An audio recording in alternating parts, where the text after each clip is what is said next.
বন্ধুরা, আমরা এবার একটি লোগো ডিজাইন করা শিখব। লোগো একটি কোম্পানির জন্য একটি প্রতীক স্বরূপ, অর্থাৎ আমরা এই লোগোর মাধ্যমে এই কোম্পানিটির একটি অবয়ব আমরা খুঁজে পাই।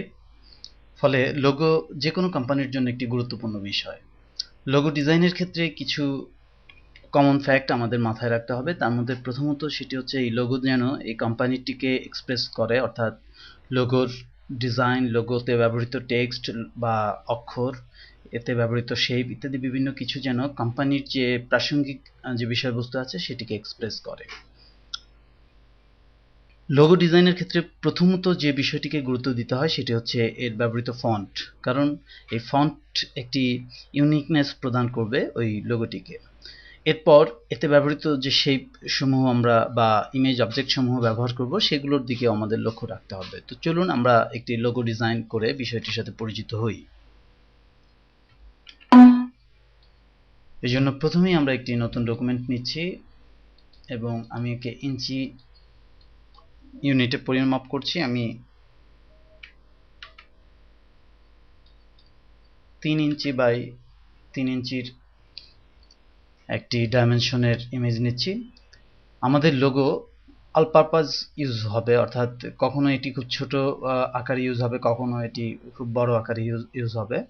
আমি এখানে 3 ইঞ্চি বাই 3 ইঞ্চি এই কারণে করছি যেন এটা ভিজিটিং কার্ড, প্যাড অথবা কোনো প্রিন্টিং ম্যাটেরিয়ালসে যেন খুব সহজে ইউজ করা যায় এবং চাইলে ছোট বড় করে নেওয়া যায়।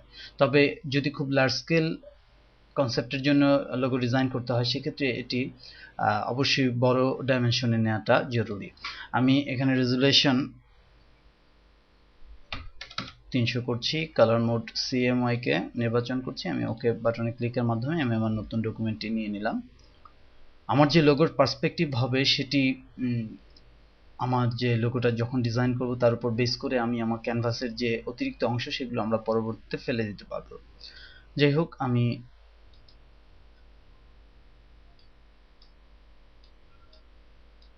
ফন্টের সাইজটি কমিয়ে নিয়ে আমি প্রথমে কোম্পানিটির যে নামে লোগো হবে সেই নামটি এখানে ইনপুট করছি।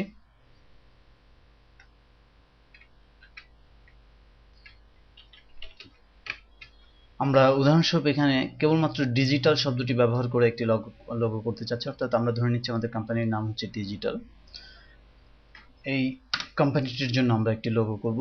লক্ষ্য করুন এখানে আমি যে লেখাটি লিখেছি এটি একটি সিম্পল লেখা, সিম্পল ফন্ট ইউজ করেছি, এরিয়াল ব্ল্যাক ফন্ট। আমি প্রথমেই যে কাজটি করব সেটি হচ্ছে আমার এই লোগোতে ইউনিকনেস কিভাবে নিয়ে আসতে পারবো আমি সেই সম্পর্কে জানব। আমি প্রথমে এর কালারকে ব্ল্যাক করে দিচ্ছি। লোগো করার সময় অবশ্যই খেয়াল রাখতে হবে লোগোটি বিভিন্নভাবে ব্যবহৃত হবে, কখনো 4 কালার প্রিন্টিংয়ে ব্যবহৃত হবে, কখনো সিঙ্গেল কালার প্রিন্টিংয়ে ব্যবহার হতে পারে, অর্থাৎ এক কালারে ব্যবহার হতে পারে ইত্যাদি বিভিন্ন বিষয় মাথায় রেখেই লোগোটিকে মূলত করতে হবে, যেন এক কালার প্রিন্ট করলে কোনো অংশ অর্থাৎ প্রিন্ট আসে না, এরকম যেন না হয়। যাই হোক, আমরা প্রথমে এটিকে ব্ল্যাক ফর্মে নিয়ে যাচ্ছি, ব্ল্যাক কালারে। লক্ষ্য করুন ডিজিটাল লেখাটি ব্ল্যাকে চলে গেল। আমরা চাইলে আমাদের প্রত্যাশিত ফন্ট এই ফন্ট লিস্ট থেকে নির্বাচন করে নিতে পারি। আমি আমাদের যে লোগোটি আমরা করছি তার কিছু ভেরিয়েশন আপনাদের দেখাবো যে কোন ফন্টে করার ফলে কি কি সুযোগ সুবিধা আমরা পাচ্ছি। উদাহরণস্বরূপ আমরা যদি আমাদের এই লোগোর জন্য এই ফন্টটি নির্বাচন করি তাহলে লক্ষ্য করুন আমাদের ডিজিটাল লেখাটি পরিবর্তিত হয়ে গেছে, কিন্তু এই ডিজিটালের যে ফন্টগুলোর যে টেক্সটের যে থিকনেস এটি খুবই কম এখানে, ফলে অনেক সময় খুব ছোট আকারে যদি প্রিন্ট হয় এটি অনেক সময় চোখে পড়বে না, ফলে আমরা এই ফন্টটি আমরা ব্যবহার করব না। একইভাবে আমরা আরেকটি ফন্ট ব্যবহার করছি, ডিজিটাল লেখাটি এই ফন্টে চলে গেল, ইউনিভার্সিটি রহমান। এই ফন্টেও যে সমস্যাটি সেটি হচ্ছে এটি কিছুটা কনডেন্স এবং এটির থিকনেসও খুব কম। পাশাপাশি লোগো যদি দূর থেকে বা একটি নির্দিষ্ট দূরত্ব থেকে পড়া না যায় তাহলে সেই লোগোতে সেই ফন্ট ব্যবহার না করাই উচিত। আমরা এবার আরও একটি ফন্ট ব্যবহার করে এর সুযোগ সুবিধা সম্পর্কে জানবো। এখানে পার্ক অ্যাভিনিউ ফন্ট আমরা ব্যবহার করছি। এই ফন্টটি খুব আর্টিস্টিক, কিন্তু এই আর্টিস্টিক ফন্টটি আমরা এখানে আমাদের যে অল ক্যাপস লেখা আছে, এই অল ক্যাপসে আমরা কিন্তু এটিকে পড়তে পারছি না, অর্থাৎ যে কেউ এক নজরে দেখে এটি বলতে পারবে না এটি ডিজিটাল লেখা। লক্ষ্য করুন। কিন্তু আমরা যদি এখানে আবার ছোট হাতের লিখে দেই তাহলে আবার এটি পঠনযোগ্য হবে, অর্থাৎ সহজেই বোঝা যাবে। আমি পুনরায় আবার পূর্বের ফর্মে চলে আসছি। তাহলে আমরা দেখলাম যে আমাদের ফন্টগুলো বিভিন্ন ফন্টে নেওয়ার ফলে কি কি সুযোগ সুবিধা আমরা পাচ্ছি এবং কোন ফন্টটি আমরা কেন ব্যবহার করব এবং কোন ফন্টটি কেন ব্যবহার করব না। এবার আমরা দেখব যে এই ফন্টটিকে কিভাবে ইউনিক করা যায় বা এই লেখাটিকে কিভাবে ইউনিক করা যায়। আমরা এখানে ডিজিটালের আইকে আমরা ছোট হাতের করে দিচ্ছি এবং এখানের যে আইটি রয়েছে একেও ছোট হাতের করে দিচ্ছি। ফলে লক্ষ্য করুন যে প্রচলিত যে ফন্ট আছে সেই ফন্ট থেকে কিছুটা লুকস চেঞ্জ হয়েছে, কারণ এখানে দুটো ছোট স্মল আই আমরা দেখতে পাচ্ছি। এবার আমরা আরেকটু ব্যতিক্রম করার জন্য আমরা এই আইয়ের কালার যদি পরিবর্তন করে দিই, আমি সোয়াচ থেকে এর কালারটি রেড করে দিচ্ছি এবং এখানেও আইয়ের কালারটি রেড করে দিচ্ছি। লক্ষ্য করুন এটি একটি লোগো লুকস দিচ্ছে, অর্থাৎ এটি দেখে মনে হচ্ছে এটি খুব সাধারণ উদ্দেশ্যে যেভাবে আমরা টেক্সট লিখি এটি মূলত সেই উদ্দেশ্যে না। এখানে দুটো আই ডিফারেন্ট কালার এবং ডিফারেন্ট স্টাইল করা হয়েছে এবং এর কিছুটা ভেরিয়েশন আছে, ফলে এটি একটি লোগো লুকস আমরা এখানে দেখতে পাচ্ছি। এবার আমরা যদি এখানে আরও কিছু ভেরিয়েশন আনতে চাই, আমরা দেখতে পারি যে এই আইকে যদি ইন্ডিভিজুয়াল আইকে যদি আমরা অন্য কোনো ফন্টে নিয়ে যাই তাহলে এটি কেমন দেখায়। আমরা বেশ কিছু ফন্ট ভেরিয়েশন এখানে দেখব এবং প্রত্যাশিত ফন্টটি পেলেই আমরা সেটি ব্যবহার করব।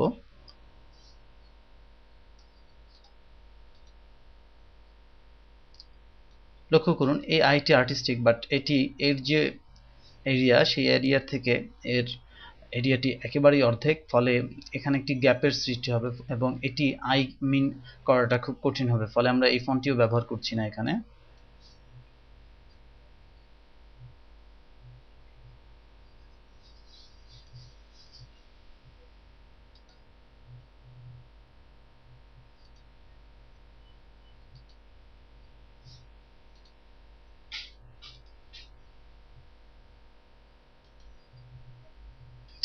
লক্ষ্য করুন এটিও আই চিহ্ন, বাট ইনফরমেশন নোটিফিকেশনের ক্ষেত্রে এটি ব্যবহৃত হয়।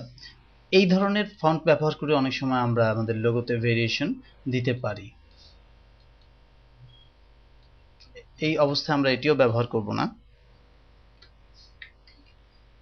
আমরা পুনরায় আমাদের পূর্বের অবস্থানে ফিরে গেলাম, অর্থাৎ আমরা দেখলাম যে এখানে বিভিন্ন ফন্ট ব্যবহার করেও আমরা আইকে ভেরিয়েশন যে ধরনের ভেরিয়েশন আমরা আনতে চাচ্ছি এখানে যে ফন্টের লিমিটেশন আছে সেই কারণে আমরা আনতে পারছি না, ফলে এখানে আমরা আমাদের যে প্রত্যাশিত যে ফন্টটি আগে ছিল সেই ফন্টটি আমরা ব্যবহার করছি।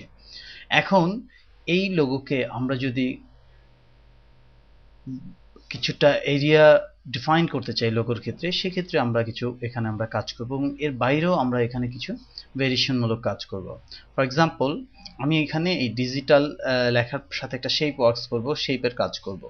আমরা আমাদের পেন টুল নিচ্ছি। শেপ বিভিন্ন রকম হতে পারে, বিভিন্ন অ্যাঙ্গেলে হতে পারে, আমরা এখানে কয়েকটি কাজ করে দেখাবো। আমি একটি শেপ তৈরি করছি।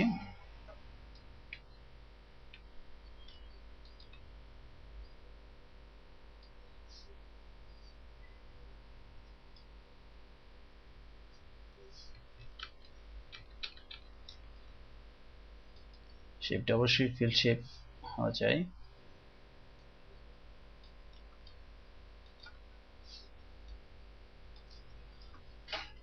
লক্ষ্য করুন আমাদের একটি শেপ তৈরি হয়ে গেছে এবং এই শেপটি আমরা বিভিন্নভাবে ব্যবহার করতে পারি। আমি এটি এখানে ব্যবহার করতে পারি, কিন্তু এই শেপ ব্যবহারের ক্ষেত্রে অবশ্যই আমাদের লক্ষ্য রাখতে হবে এটি যেন আমাদের লোগোর কোনো ফন্টকে এমনভাবে ঢেকে না দেয় যেন ওই অক্ষরটি পড়া না যায়। এই বিষয়গুলো আমাদের অবশ্যই মাথায় রাখতে হবে এবং এর যে অ্যাঙ্গেল সেটি কার সাথে ম্যাচ করে সেটিও আমরা বিবেচনায় রাখবো। লক্ষ্য করুন, এটি যদি এখানে বসি, আমরা এখানে যদি কোনো আদার্স তাদের স্লোগান থাকে, কোম্পানির স্লোগান থেকে থাকে, বিভিন্ন সময় আমরা বিভিন্ন লোগোতে দেখে থাকি, আমরা এই ধরনের একটি স্লোগানও তৈরি করে দিচ্ছি।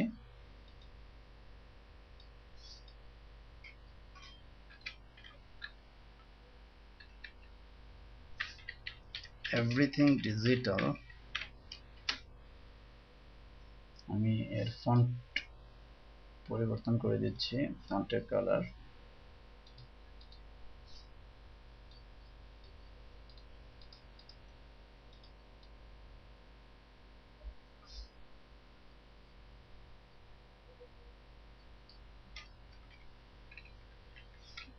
কিছুটা বড় করে দিলাম।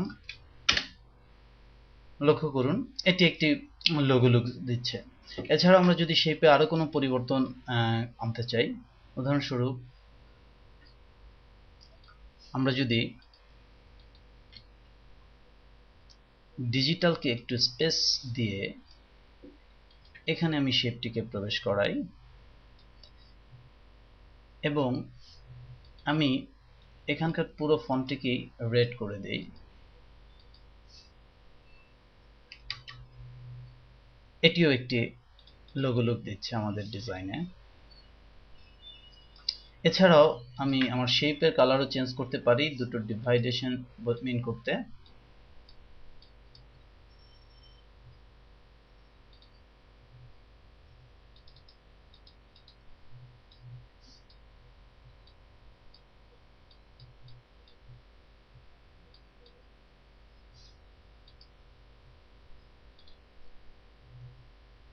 লক্ষ্য করুন, এটিও আমাদের একটি লোগো লুকস দিচ্ছে এবং আমরা আমাদের লোগোতে ভেরিয়েশন নিয়ে আসতে পারছি। এভাবে করে আপনি যে কোম্পানির জন্য লোগোটি তৈরি করছেন, তাদের যে ফন্টের পছন্দ, তাদের যে স্লোগান, তাদের যে শেপ এবং তাদের যে আদার্স যে বিষয়গুলো আছে সেগুলোকে মাথায় রেখে আপনি অবশ্যই লোগোটিকে ডিজাইন করবেন এবং লোগোর ভেরিয়েশন এভাবে নিয়ে আসবেন।